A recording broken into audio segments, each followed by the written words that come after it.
Hi friends, welcome to దాంబాస్ kitchen. నా పేరు శ్రీదేవి. ఈ రోజు నేను చేయబోయేది తీయగా పుల్లగా నోటికి ఎంతో రుచిగా ఉండే అల్లం నిలవ పచ్చడి. ఈ అల్లం పచ్చడికి ఏమేం కావాలో చూసేద్దామా మరి.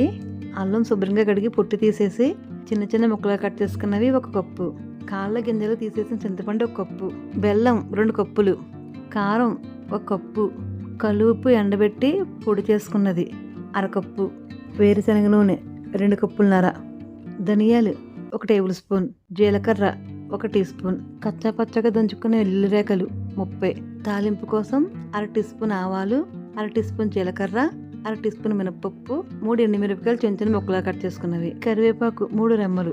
ఈ అల్లం పచ్చడి ఎలా తయారు చేయాలో చూసేద్దామా మరి. అల్లం ముక్కలు ప్లేట్లో వేసుకుని 1 అరగంట ఎండలో ఎండబెట్టుకోవాలి.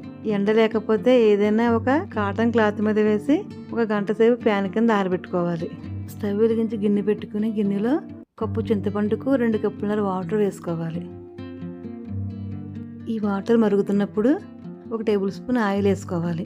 ఇప్పుడు చింతపండు వేసి లో ఫ్లేమ్లో మధ్యలో కలుపుతూ ఈ వాటర్ అంతా ఎగిరిపోయే వరకు ఉడికించుకోవాలి.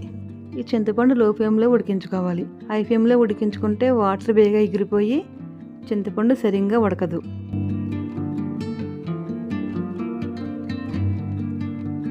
ఈ వాటర్ అంతా ఇలా ఎగిరిపోయిన తర్వాత ఒకసారి బాగా కలుపుకొని స్టవ్ ఆఫ్ చేసి ఈ చింతపండు గుజ్జును చల్లారి పెట్టుకోవాలి. స్టవ్ వెలిగించి ప్యాన్ పెట్టుకుని ప్యాన్లో 1 టేబుల్ స్పూన్ ఆయిల్ వేసుకోవాలి. ఆయిల్ హీట్ అయ్యాక ధనియాలు వేసి కొద్దిగా వేయించుకోవాలి. ధనియాలు కొద్దిగా వేగిన తర్వాత జీలకర్ర వేసి కొద్దిగా వేయించుకోవాలి. ఈ ధనియాలు జీలకర్ర మాడకుండా దోరగా వేయించుకోవాలి. ఇలా వేగిన తర్వాత ఒక బౌల్లో తీసుకుని చల్లారబెట్టుకోవాలి.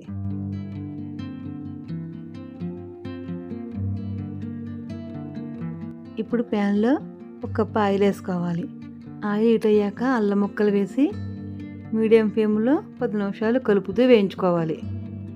ఇలా కలుపుతూ వేయించుకోవటం వల్ల ముక్కలు మాడిపోకుండా సమానంగా ఎగుతాయి.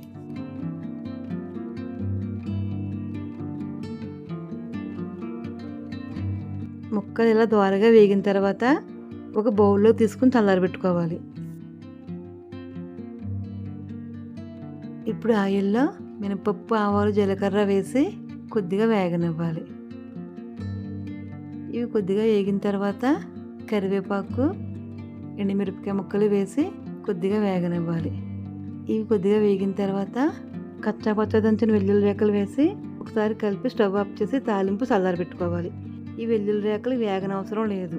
ఇప్పుడు మిక్సీ జార్లో వేయించి ఉంచుకున్న ధనియాలు, జీలకర్ర, అల్లం ముక్కలు వేసి మిక్సీ పట్టుకోవాలి. ఇలా మెత్తగా మిక్సీ పట్టుకున్న తర్వాత చల్లార్చి ఉంచుకున్న చింతపండు గుజ్జు వేసి మళ్ళీ ఒకసారి మెత్తగా మిక్సీ పట్టుకోవాలి. ఇవి మిక్సీ పట్టుకునేటప్పుడు కొంచెం కూడా వాటర్ వేయకుండా మిక్సీ పట్టుకోవాలి.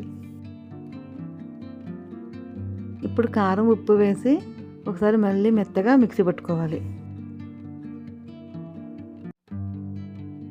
స్టవ్ వెలిగించి గిన్నె పెట్టుకుని గిన్నెలో 2 కప్పులు బెల్లం వేసుకోవాలి. 2 కప్పుల బెల్లానికి 1/2 కప్పు వాటర్ వేసుకుని మీడియం ఫ్లేమ్లో పాకం వచ్చే వరకు ఇలా కలుపుతూ మరిగించుకోవాలి. ఈ నిలవ అల్లం పచ్చడికి డైరెక్ట్గా బెల్లం వేసేస్తే బాగోదు, ఇలా పాకం పట్టే వేసుకోవాలి. ఇలా బెల్లం మరుగుతున్నప్పుడు ఒకసారి మనం పాకం చూసుకోవాలి. ఇలా కొద్దిగా వాటర్లో కొద్దిగా వేసుకుని ఇలా దగ్గర పడితే సరిపోతుంది, మరి ఉండపాకం అవసరం లేదు. ఇప్పుడు స్టవ్ ఆఫ్ చేసుకుని పాకం పక్కన పెట్టుకోవాలి. ఇప్పుడు ఒక బౌల్లో మిక్సీ పట్టి ఉంచుకుని పచ్చడిని అంతా వేసుకోవాలి. ఇప్పుడు ఈ పచ్చడిలో గోరువెచ్చగా ఉన్న బెల్లం పాకం వేసుకుని మొత్తం అంతా బాగా కలిసేటట్టు కలుపుకోవాలి.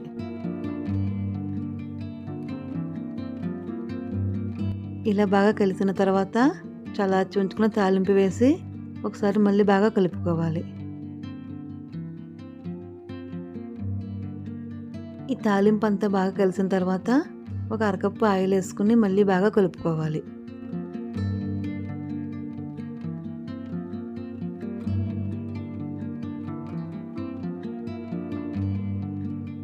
పచ్చడి అంతా ఇలా బాగా కలిసిన తర్వాత గాజు సీసాలో 2 టేబుల్ స్పూన్లు ఆయిల్ వేసుకొని ఈ పచ్చడిని వేసుకోవాలి. ఇలా గడితో సదురుకుంటూ వేసుకోవటం వల్ల ఆయిల్ పైకి వచ్చి పచ్చడి ఎక్కువ రోజులు పాడవకుండా ఉంటుంది. ఈ పచ్చడి ఎక్కువలో నిల్వ ఉండాలంటే ఎప్పుడు పచ్చడి తీసుకున్నా కానీ నూనె పైకి తేలేటట్టు ఉండాలి. అలాగే వేటికి తడి లేకుండా చూసుకోవాలి. ఈ పచ్చడి అన్నంలోకి, టిఫిన్లోకి చాలా రుచిగా ఉంటుంది. ఎంతో రుచిగా ఉండే అల్లం నిల్వ పచ్చడి రెడీ. నా వీడియో కనుక మీకు నచ్చినట్లయితే please like, share and subscribe.